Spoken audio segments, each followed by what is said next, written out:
ìsìnkú dédé àkókò yìí lórí ètò wa tí ó ń dé sí ojú móhùnmáwòrán yín Gbàgede Ọ̀rọ̀.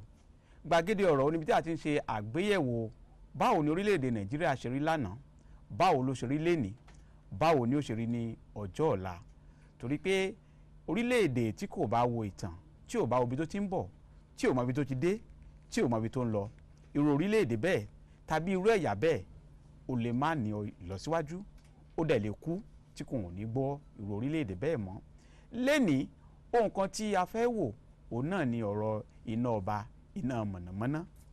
Láti nǹkan bí ọdún sẹ́yìn ó ní iná mọ̀nàmọ́ná tí ń ṣe mọ̀nàmọ́ná ní orílẹ̀-èdè Nàìjíríà. Ó dàbẹ̀ ni pé ó ń ṣe dákúdájí níbi ọ̀rọ̀ iná ọba. Èyí ló wá mú ìjọba àpapọ̀ gbé àjọ kan kalẹ̀ láti wo ọ̀rọ̀ ibo iná ọba dé, báwo ni a ti máa ṣàmójútó iná ọba, àwọn nǹkan àlò tá a máa lò nípa iná ọba. Torí pé ọ̀pọ̀lọpọ̀ wa ò ní àmọ́ kí ló yẹ ká lò, irú wáyà wo ló yẹ ká lò, irú àwọn tí olóyìnbó ń pè ní gílóòbù wo ló yẹ ká lò, àwọn irinṣẹ́ wo ló yẹ ká lò láti máa ṣe àwọn nǹkan àlò wọ̀nyí. Àti pàápàá jùlọ ṣé ọ̀rọ̀ mítà, torí pé ọ̀pọ̀lọpọ̀ tiẹ̀ ti dẹ́tíkẹ́ láti ọdún ogún yẹn sẹ́yìn òun ni ọ̀rọ̀ mítà ló ti di wàhálà. Láti wá tan ìmọ́lẹ̀ báwo ni nǹkan ṣe rí nípa ọ̀rọ̀ iná ọba,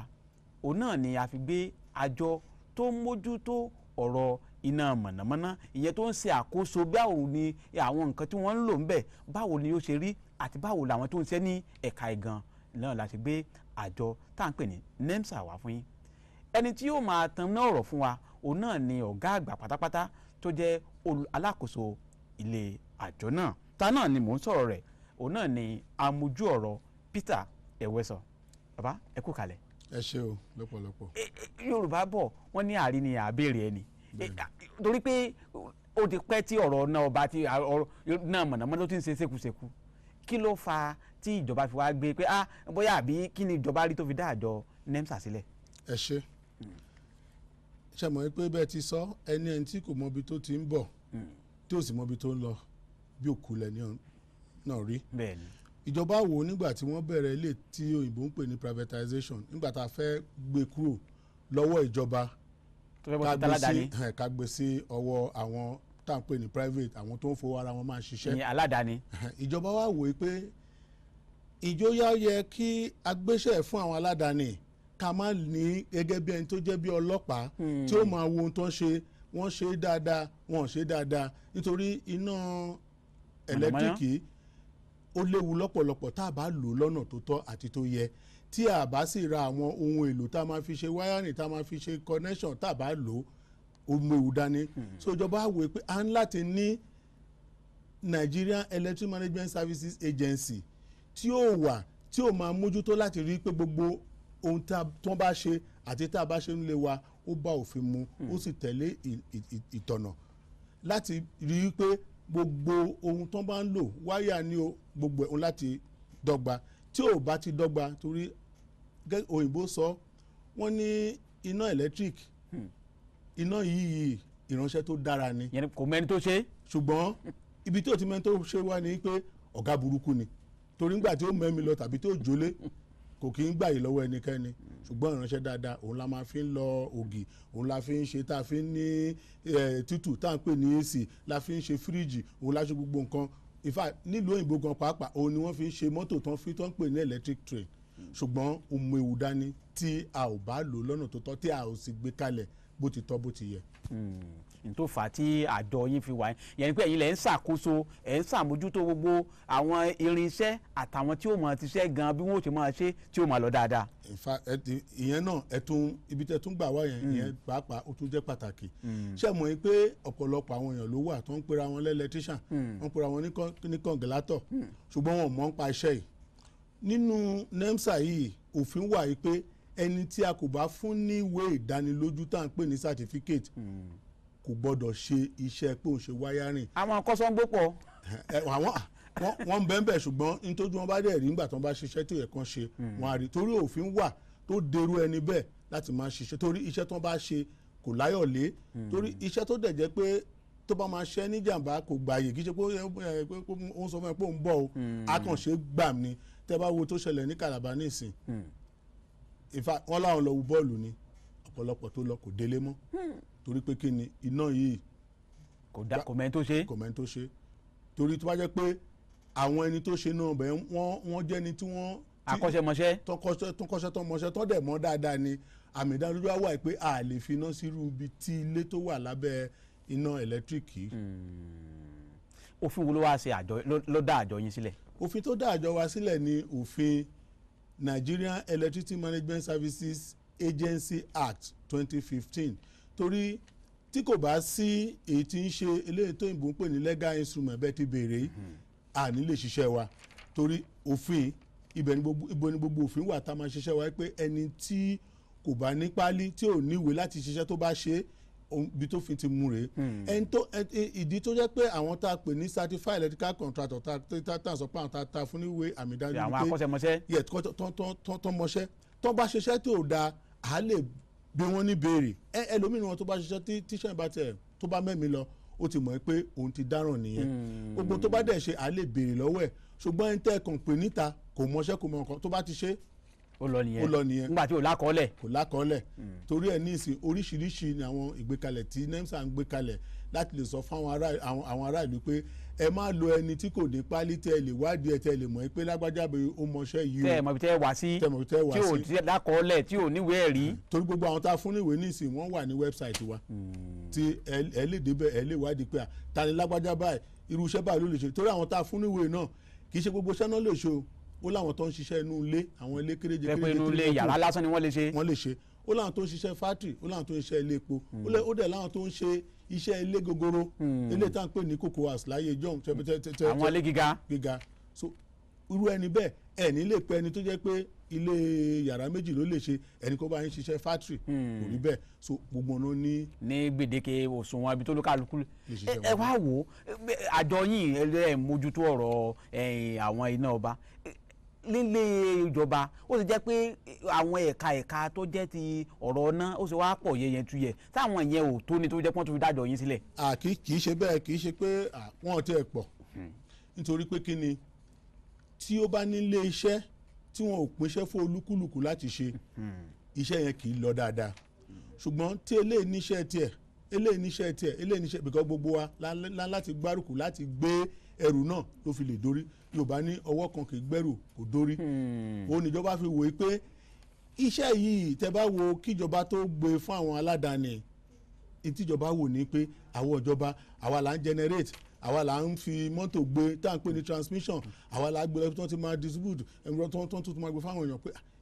òun ló fi rí pé ńgbà yẹn ó dàbẹ̀ ni pé iṣẹ́ ò lọ síwájú náà ṣe ni pé kán pín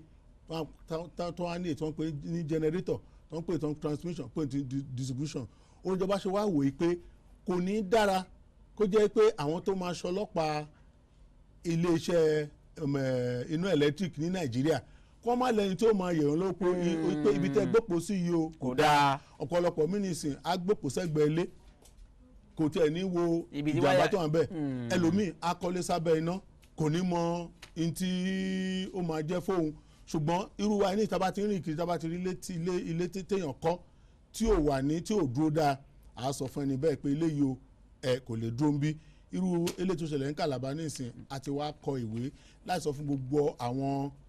disco àwọn aládàáni tó yẹ pé àwọn gan ló ń fún yín níná pé gbogbo ilékílé tó bá ti wà lábẹ́ iná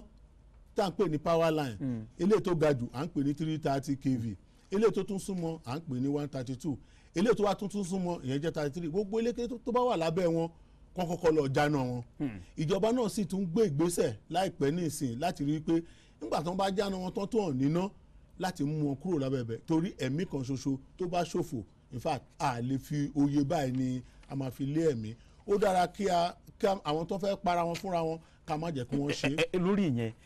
ìyẹn ọ̀rọ̀ àwọn tí tẹ́ ẹ pè ní kọ́sọ́ngbò yìí ṣé àjọ yín tó ní òfin tí ó lè de àwọn pé mo fẹ́ kọ́lé mi nísìn èmi ọ̀gbà kọ́ṣẹ́mọṣẹ́ mo kàn gbòpò kalẹ̀ mo gbé kalẹ̀ ṣé òfin kan wà tí ó tó mú àwọn tí irú àwọn ìjìyàwó ni ó wà káwọn ò lè mọ̀ pé ìjìyà kan wà fún ẹni tí ò bá lo ìlànà tó tọ́. ìkíní ni pé gbogbo alamọ̀ yìí pé wọ́n nílùú tí ò bá sí òfin kò ṣẹ̀ṣẹ̀ kó tó di pé agbékalẹ̀ wípé ẹni tó ní ìwé lọ́wọ́ ló gbọ́dọ̀ ṣiṣẹ́ dandan ni pé ìjìyà wà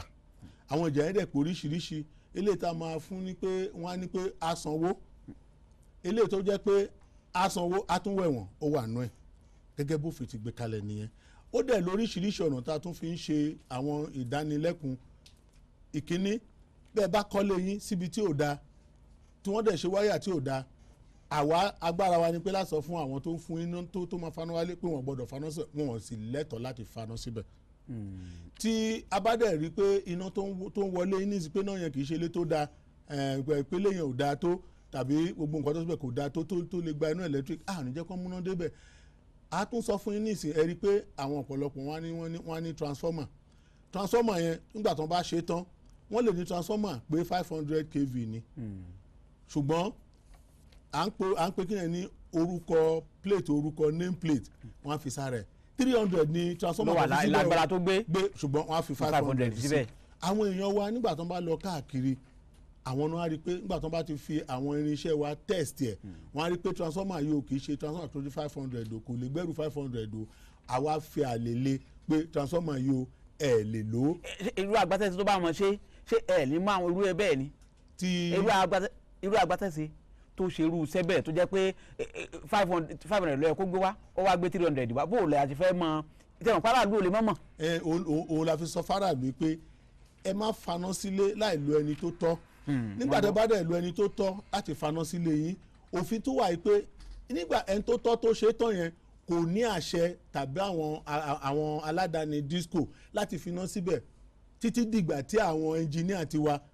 bá lọ síbẹ̀ tí wọ́n fi equipment, instrument, irinṣẹ́ láti tẹ̀sẹ̀ pé lóòótọ́ o gbogbo ohun tó yẹ kán ṣe bọ́n ti plan ẹ̀ bọ́n ti arrange ẹ̀ òun náà fi ṣe. Ẹ̀yìn ìgbà iná tó lè tọ́nà sí òun ni irú eléyìí tá a sọ pé nígbà tó bá wò pé transformer yìí o 300 ló wà bẹ́ẹ̀ bọ̀ tí wọ́n tẹ́ gbé sí ẹni 500 ṣe pé tọmọdé bá gbẹ́rù tó jù lọ kí ni ó ṣe yóò ṣubú. So nígbà òun lè fi ní pọ̀pọ̀lọpọ̀ transformer wọ́n máa ń tètè kú torí wọ́n á ní 500 300 ló wà nú ẹ̀ 200 ló wà nú ẹ̀ tẹ́ bá ti gbé náà 500 lé lórí dandan ni kó kú. Ẹ wá wo irú yẹn bí orílẹ̀-èdè Nàìjíríà ti wá pọ̀ tó yìí, ṣé ẹ wá láwọn òṣìṣẹ́ tí ó lè káàkiri fún àpẹẹrẹ ẹ wo irú Àbújá yìí, mo fẹ́ gba ẹ̀rọ amúnáwá ìyẹn transformer mo fẹ́ gbé sádùúgbò mi ní Wúṣẹ́, ẹnìkan fẹ́ gbé tiẹ̀ sí Jíkóì, ẹnìkan fẹ́ gbé tiẹ̀ sí Kúrùdú, ẹnìkan fẹ́ gbé tiẹ̀ sí Gbọ́gbọ́ládá, ẹnìkan fẹ́ gbé Sábàjì. Bó o ní a sì ti gbé ara wọn kìíní sílẹ̀ ẹni ká má ti ìfọwọ́ kan, bó o làwọn òṣìṣẹ́ yín wọn ó sì lọ́ọ́ máa yẹ̀wò pé ntòótọ́ ni bó o lẹ̀ fẹ́ ṣe. Ẹ ṣeun, kò pẹ́ tí wọ́n dá iléeṣẹ́ NEMSA sílẹ̀ ṣùgbọ́n iléeṣẹ́ NEMSA yìí ó ti wà láti kan tó bírú wa yìí but ó wà lábẹ́ ètí wọ́n ń pè níjọba ministry. ní tíjọba wa ṣe ni pé gbogbo àwọn tó ń pè ní protocol tó ń pè ní bureaucracy tí kì í jẹ́ kó rọrùn níjọba fi ní pé ẹ̀yin ẹ jáde ń bí o ẹ̀wà dádúró. irú eléyìí tẹ́ sọ ní ìsìn ẹni tó wà ní ìcháàjì Àbújá nísìn kò ní láti gbàṣẹ lọ́mí kó tó lọ ṣiṣẹ́. tí wo bá ti dórí tébù ẹ̀ pé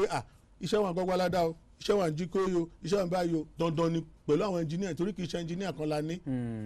tó wà níbẹ̀. A sì ti ra àwọn irinṣẹ́ tó máa fi lọ ṣiṣẹ́ wọn, wọ́n lè pinra wọn sọ́nà mẹ́ta, wọ́n lè pinra wọn sọ́nà méjì dípẹ́ borí iṣẹ́ bá ti wà. Àwọn náà ló tún wo àwọn iná iṣẹ́ tí ò dáa tí wọ́n á lè sọ fún àwọn tó ń ṣe náà pé iná yìí ó fẹ́ pààyàn ẹ lọ. Ìyẹn ni pé kára lọ fọkàn balẹ̀ pé kò sí wàhálà kankan lórí ìyẹn, àjọ yìí ó ti dúró déédéé láti ṣe gbogbo yẹn. Àjọ wa dúró ó dẹ̀ ń ṣe lọ́wọ́. Ẹ wá wo ọ̀rọ̀ mítà látàgbà ayé ìjọ́un bóyá kí wọ́n tẹ̀ tó bírú èmi ìlà tí máa ń gbọ́ bẹ́ẹ̀ wá fẹ́ gbà náà wá ní yóò lo ọdún 3 kó tó rí mítà gbà o, yóò lo 20 ọdún kó tó rí mítà gbà o. Oríṣiríṣi bóyá báyé tí wọ́n ń yí náà là ń bá yí, oríṣiríṣi mítà ńlọ wà. Àwọn aráàlú ṣé àjọ yín ó lè ṣàlàyé fún wa irú mítà wo gan la gbọ́dọ̀ gbà àti bó la ti fẹ́ mọ mítà tó dáa. Ẹ ṣeun, ṣe lọ́rọ̀ mítà yìí á wù mí láti fi ara balẹ̀ láti ṣàlàyé káwọn aráàlú lè mọ̀ nítorí mítà ó dàbí eléyìí tá à ń pè ní múdù tá a fi ń wọn ìrẹsì. ṣé mo pẹ́ ẹni tó ń ta ìrẹsì òun ló ní múdù ara ẹ̀. Bẹ́ẹ̀ni. nítorí náà ló fi jẹ́ pé ìjọba nígbà tí wọ́n máa ta àwọn iléeṣẹ́ fáwọn aládàáni wọ́n ti fi yé wọn pé wọ́n ń láti make sure pé gbogbo ẹnikẹ́ni tó bá fẹ́ fi iná sílẹ̀ tàbí tó ní náà láti fún ní mítà. so bí múdù àwọn ló ní múdù ṣùgbọ́n gẹ́gẹ́ bí ìjọba ṣe dá NEMSA sílẹ̀ ìkan lára àwọn ògbóǹgẹ́ iṣẹ́ tá ń láti ṣe ni nítorí ó ṣe pàtàkì nítorí tí mítà gan ò bá sí iléeṣẹ́ náà ní Nàìjíríà gan kò lè dúró dáa. àdìmọ̀ iye irú náà tó yẹ ká lò. torí pé kí ni àwọn tó ń pè ní disco yìí àwọn ló ń generate owó tí wọ́n máa fi sanwó àwọn òṣìṣẹ́ tí wọ́n tó máa fi ra equipment àwọn náà máa sanwó òṣìṣẹ́ tó ń pè ní transmission àwọn ló máa sanwó òṣìṣẹ́ àwọn tó ń pè ní generation àwọn tá ń pè ní epo tí wọ́n fi ń ṣe generation àwọn náà ló sanwó ẹ̀ so tí kò bá sọ̀nà láti collect owó wọn lọ́nà tó tó àti tó yẹ àti ìgbà tí ó yẹ ewu ń bẹ́ẹ̀ so ló fi jẹ́ pé NEMSA á dúró gẹ́gẹ́ bí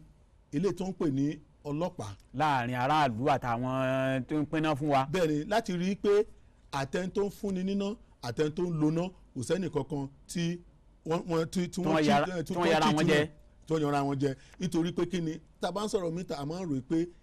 àwa tó ń loná nìkan ló léwu rárá àwọn gan tí wọ́n ń fún yín níná àwọn gan léwu nítorí tí mítà yóò bá dá ń kọ́ àwọn gan ò ní rówó wọn gbà ibi tí aráàlú láti wá ṣàkíyèsí àlè tí mítà kó tó wọ Nàìjíríà iléeṣẹ́ wa ló máa carry out eléyìí tá à ń pè ní test. láti ṣàyẹ̀wò rẹ̀ bóyá kójú òṣùwọ̀n àbí òkójú òṣùwọ̀n. tí mítà bá bọ̀ lákọ̀ọ́kọ́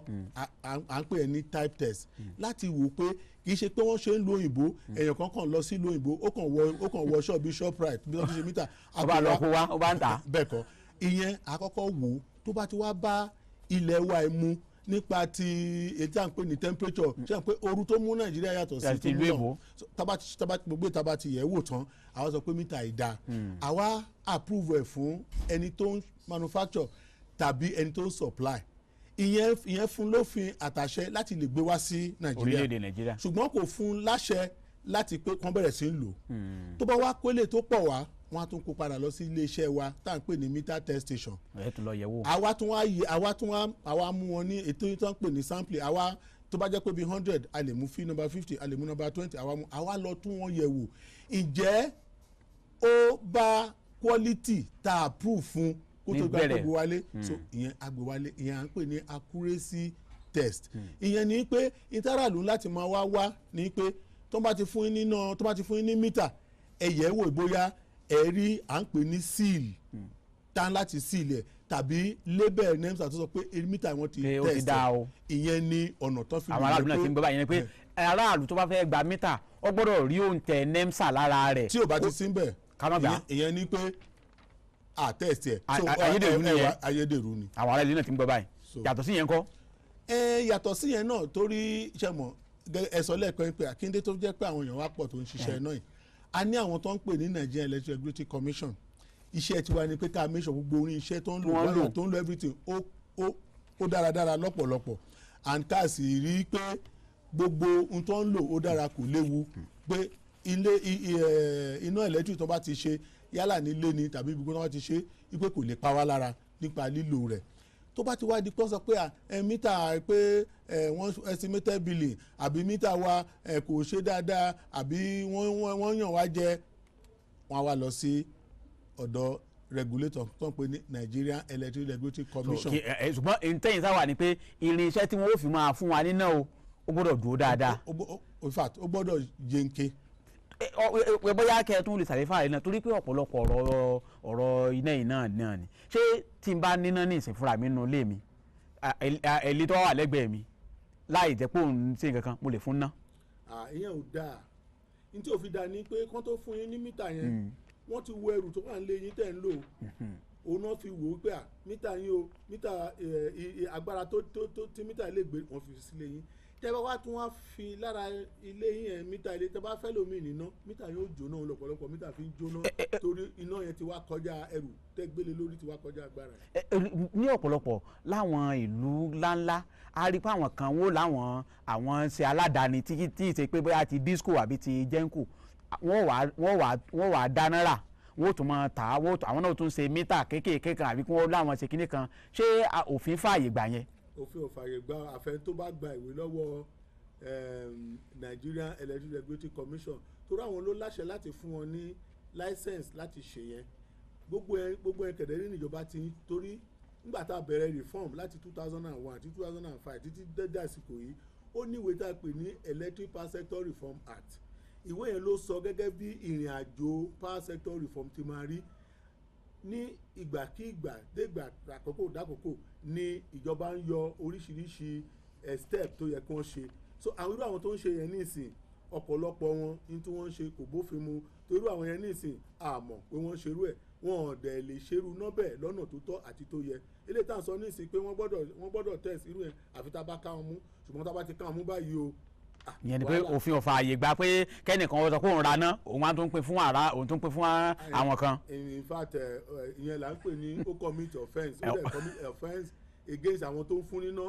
tí ò tọ́ tí ò yẹ tí ò safe and offence against ìjọba Nàìjíríà. ẹ wá wo ẹ ń sọ̀rọ̀ pé àjọ yín òun ló mójútó gbogbo àwọn èròjà tẹ́ fi ọ̀pọ̀lọpọ̀ àwọn ẹ bá dé gbogbo àwọn ibùdókọ̀ bóyá lẹ́kọ̀ọ́ ní àwọn ìlú ńlá Kaduna á rí i pé àwọn ilé kéréje wọ́n kọ́ sábẹ́ àwọn tá à ń pè ní high tension kí ni àjọ yín ń ṣe lórí ìyẹn débi pé àfi ní mọ pàdánù àwọn ọmọ orílẹ̀-èdè yìí. ẹ ṣe nígbà tá a bẹ̀rẹ̀ ètò ẹ̀rọ tí mo sọ ohun tó ṣẹlẹ̀ ní Calabar torí tó ṣẹlẹ̀ yẹn ṣe mọ̀ in fact iléeṣẹ́ wa ò ní àṣẹ tó bá ti pa lórí irú àwọn kan pé bíbá ilé pààyàn àṣẹ gùn òfin gùn gbogbo nǹkan gùn iṣẹ́ irú àwọn ilé yẹn láti sọ pé a ti fi àṣẹ sí wípé gbogbo àwọn disco gbogbo irú lékílé bẹ́ẹ̀ tó bá wà lábẹ́ àwọn power line high tension line yẹn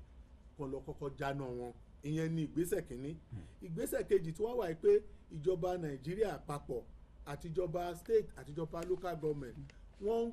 ń gbìmọ̀ báyìí láti jókòó torí wọ́n ti ṣe rí pé wọ́n ti ṣe tẹ́lẹ̀ rí òkè rí bẹ́ẹ̀ àti ṣe rí tó jẹ́ pé gbogbo ilé tó wà lábẹ́ àwọn power line làwó dàkókò tẹ́ bá rántí ní mile 2 láyé 1988 gbogbo ẹ̀ náwó ṣùgbọ́n àwọn èèyàn wa wọn kì í gbọ́rọ̀ kọ̀lọ̀rọ̀ sí. wọn kì í gbọ́ wọn dẹ̀ ń kọ̀rọ̀ sí torí ọ̀pọ̀lọpọ̀ wọn mọ ìtumọ̀ pé iná jàǹbá kó léwu lọ́pọ̀lọpọ̀ torí ẹni tó bá ti rí ṣé wọ́n ní ẹni tó bá rogun Ṣàngó àbí wọ́n. ẹni tó bá ti rí jà Ṣàngó rí kò ní bá wọn bọ́ ọkọ̀ àkóso. kò ní bẹ́ẹ̀ òun lọ̀rọ̀ wọn torí ẹni tó wà lábẹ́ iná kì í ṣe pé iná já pa nìkan ṣùgbọ́n ó ní nǹkan tá à ń pè ní radiation ìyẹn díẹ̀ ló máa pa ẹni yẹn tí ó fi pa kú ẹlòmíní sálò ní cancer kò mọ̀ bí tó ń ti rí cancer so gbogbo eléyìí là ń ṣe and nípa orí ọ̀fẹ́ Ọlọ́run olùgbàlà dandan ni pé wọ́n láti mú wọn kúrò torí láti rí pé àpàdánù àṣòfò ẹnìkankan ọ̀pọ̀lọpọ̀ náà ti sanwó fún ìjọba nítorí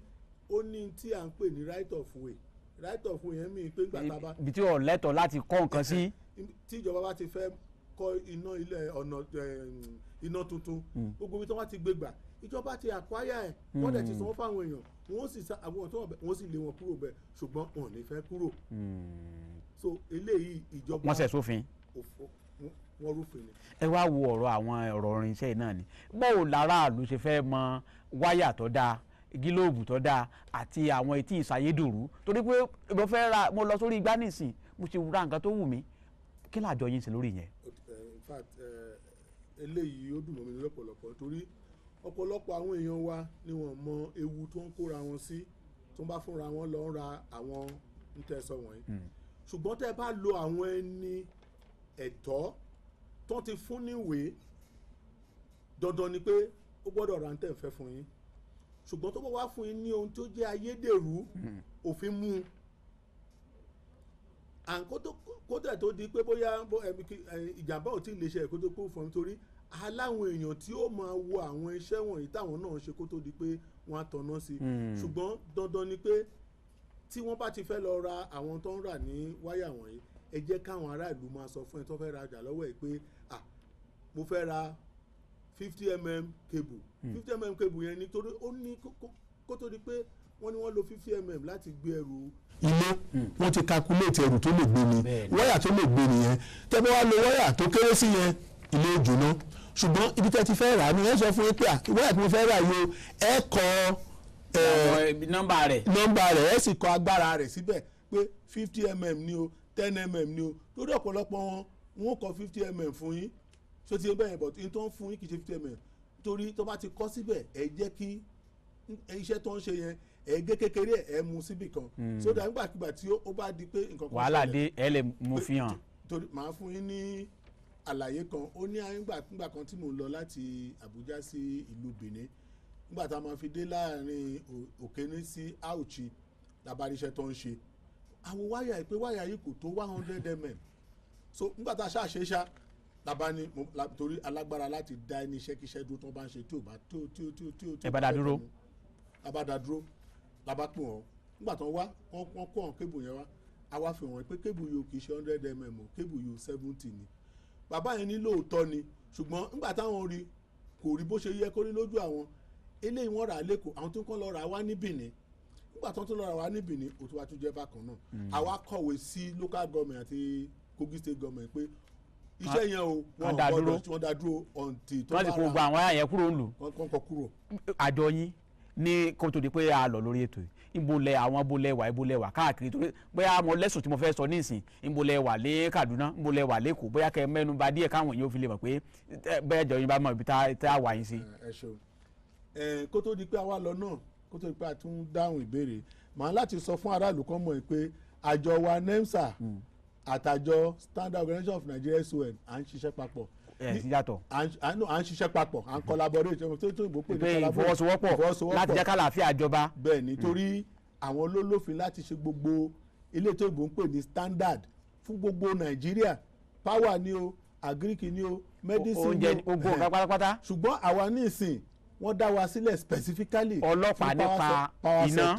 gẹ́gẹ́ bí NAFDAC ti wà ní ètò àlàáfíà. so àwa tó à ń ṣiṣẹ́ irú àwọn kébù tó à ń sọ ní ìsìn a ní kọmitì tó wà nílẹ̀ tó jẹ́ pé à ń sọwọ́pọ̀ tó má ti rírú ẹ̀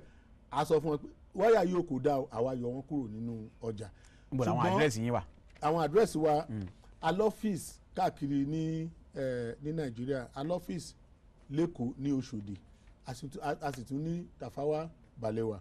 a ní níbì ní àdúrà wa a ní l'Abuja ní zone 4 a ní head office wa kẹ̀dẹ̀dẹ̀ ó wà ní Wuse 2 kò jìnnà sí Open University a ní Maiduguri ní Federal Secretariat a ní Port Harcourt ní Federal Secretariat. gbogbo orílẹ̀-èdè Nàìjíríà ni àti láwọn ti lè rọ́fíìsì yín. àti ìkàtán torí ìgbà tán dá wa lẹ̀ a ní 15 mẹ́ẹ̀ẹ́dógún ṣùgbọ́n ní ìsìn àti fi mẹ́ta kún ó di méjìlélógún báyìí ó ń lọ díẹ̀díẹ̀ náà nìyẹn ṣùgbọ́n àwọn wọ̀nyí ó ní gbogbo wọn láti pín states abẹ́ wọn tó jẹ́ pé wọ́n láti cover so ìyẹn then àwọn tó ń tẹ̀sí mítà torí kì í ṣe owó kékeré wọn fi ń dálẹ̀ a ní mẹ́ta. ẹ ṣe rí bóyá ètò ìbóyá àtúnpè ìwálé lẹ́ẹ̀kejì tẹ́lẹ̀ tó wá ṣàlàyé ọ̀pọ̀lọpọ̀ àwọn nǹkan yìí ìmọ̀ràn wò lẹ́ gba àwọn ará alẹ́kọ̀ọ́ ìdíkọ́ àmọ́ lọ. ìmọ̀ràn tí mo fẹ́ gba àwọn ará ìlú ni pé kí n tún sọ bó ṣe sọ níbẹ̀rẹ̀ iná electric ó wúlò púpọ̀ ìránṣẹ́ dáadáa dẹ̀ ni ṣùgbọ́n ìjàmbá ẹ̀ ó pọ̀ lọ́pọ̀lọpọ̀. ẹ̀yin èèyàn wa ó ń pè ní ọ̀gá burúkú. ẹ̀yin èèyàn wa ẹ rí i pé ọ̀gá àgbà àjọ NEMSA wọ́n ṣàlàyé ní ẹ̀kúnrẹ́rẹ́ fún wa ọ̀pọ̀lọpọ̀ àwọn nǹkan tí a lè rí nípa àjọ wọn àti àǹfààní àwọn ni ọlọ́pàá tó ń mójútó bí iná mọ̀nàmọ́ná tí ò ṣe ní í ṣe mọ̀nàmọ́ná ní orílẹ̀-èdè Nàìjíríà àwọn irinṣẹ́ tí wọ́n ń lò àwọn wáyà tí wọ́n ń lò ǹjẹ́ gbogbo àwọn aráàlú àti bó apá kìíní àátún láǹfààní láti gbé wá ní alápá kejì tí wọ́n tún wá ṣàlàyé lẹ́kùnrẹ́rẹ́ àwọn ọ̀pọ̀lọpọ̀ nǹkan tí ó ń jẹ àwọn aráàlú lọ́kàn láti mọ̀ nípa ọ̀rọ̀ iná ọba ẹ má wàá gbàgbé o gbogbo nǹkan tá a bá ń ṣe iná ọba yìí òun náà ló wúlò fún wa òun là ń fi ń jẹun òun là ń fi ń lò nínú agboolé ẹ jẹ́ ká máa ṣe ní ìwọ̀ntúnwọ̀nsì títí ìgbà mìíràn tí a tún pàdé lórí ètò yìí orúkọ tèmi ni Rafiu Adédìran ẹ kú kalẹ̀.